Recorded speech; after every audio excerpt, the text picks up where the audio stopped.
One of the hallmarks of any dictatorial regime is pettiness. This is certainly one thing that comes through in Solzhenitsyn's account of Stalin's Russia, or any account of nearly any autocrat throughout history.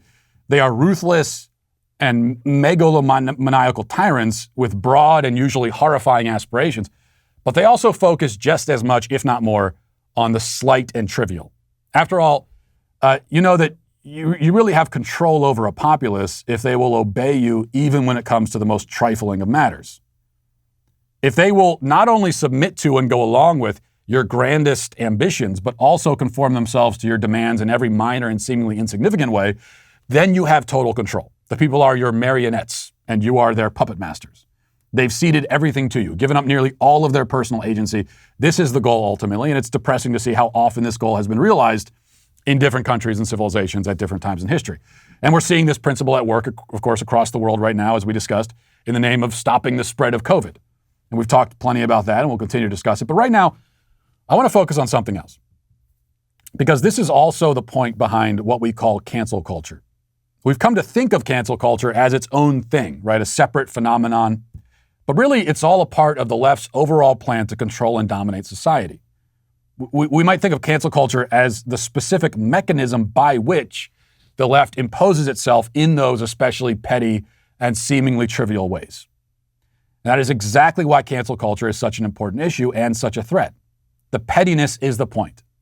The pettiness is power. And speaking of petty, it doesn't get more petty than this. As I briefly discussed on the show on Friday, the cancel culture mob has taken a special interest in the hunt for a new host of Jeopardy. Why do they care so much about this? Why does the search for a game show host matter? Well, because it doesn't matter. It matters because it doesn't. It's important because it isn't. In this case, after weeks of auditioning potential hosts, the decision was made to bring a guy named Mike Richards on board as host. Now, Mike Richards also happens to be the executive producer of Jeopardy.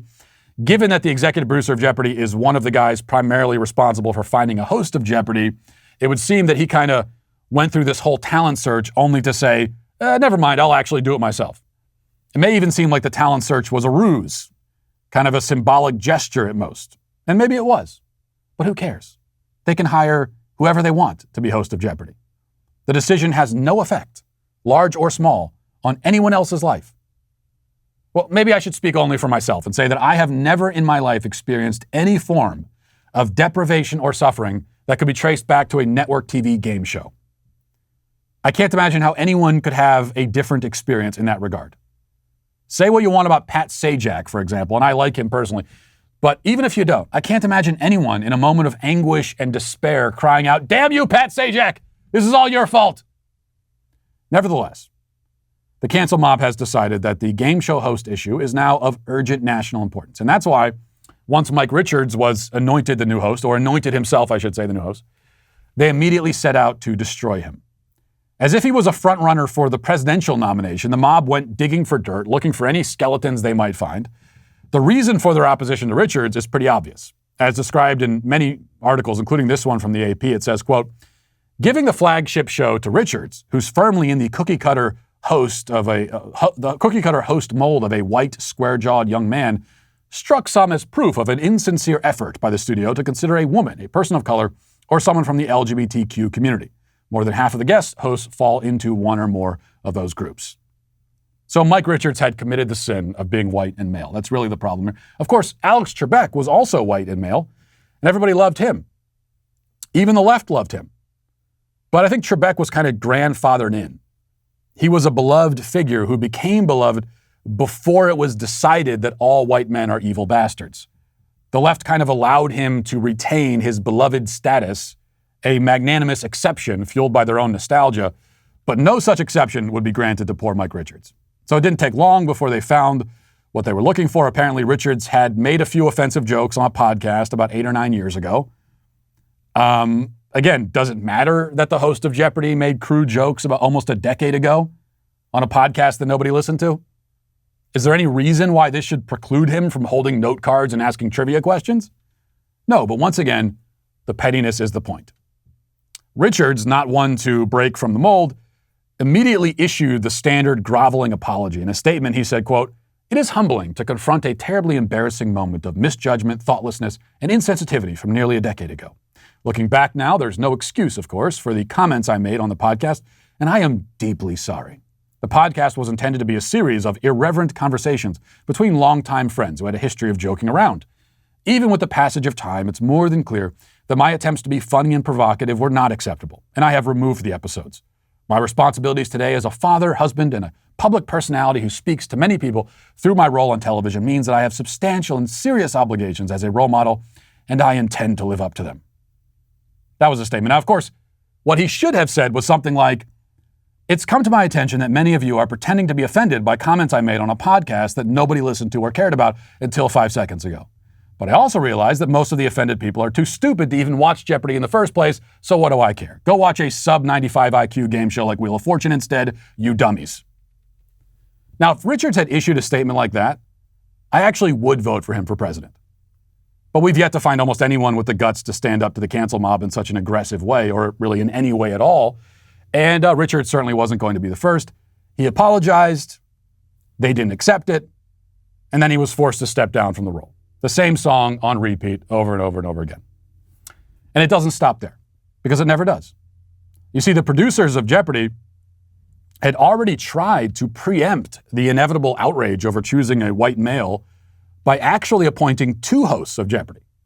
They selected a woman, actress Mayim Bialik, who was on Big Bang Theory and some other stuff, I don't know, to host the primetime Jeopardy specials that they plan on doing periodically. So really, they invented these specials that they're going to start doing just so that they could appoint a female host and then not be accused of prioritizing, males over females. They were trying to be equitable and equal and all that kind of stuff. And that didn't work either. The problem is that Bialik is not a person of color and is not trans and is not even gay or lesbian or gender nonconforming as far as anyone knows. And you know what that means. Here's Newsweek with the latest article. They say, quote, "Mike Richards stepped down Friday from his recently announced appointment as Jeopardy host due to controversial comments he made years ago. Now, some people on social media are calling on Mayim Bialik, who was hired to host the primetime version of the show and specials, to do the same." Yes, she has to go too. Why? Well, they went looking for reasons, and they discovered that about 9 years ago, she said that she didn't want to get her kids vaccinated. Okay, that's how much they're scraping the barrel right now to find a reason. And that's it. She expressed some measure of vaccine hesitancy nearly a decade before COVID-19 existed, and that's their pretense for calling for her ouster. But the real reason is that she is, by the cancel mob's estimation, too straight and too white. The mob has decided that the true host of Jeopardy, the man who is destined for the position, as if it is written in the stars, is LeVar Burton, known to my generation as the man from Reading Rainbow. The problem is that LeVar Burton tried out for the gig and was pretty terrible. But this is no problem at all to the cancel mob. Doesn't matter if he's good at it or not, or if he deserves the job on the merits. All that matters is that he's black. And having a black host of Jeopardy is the one piece missing, the one box left to check, the one thing that will finally heal our national wounds and bring about an era of peace and prosperity. Or maybe not, but it doesn't matter. The point is to impose themselves and to bully Jeopardy into selecting a host that they prefer simply for the sake of it. Because they can. Because that's what petty tyrants do. Everything matters to the petty tyrant, especially the things that don't matter at all. And that's why the cancel mob has made Jeopardy into a central battlefield. And it's also why they today, paradoxically, are the ones who are canceled.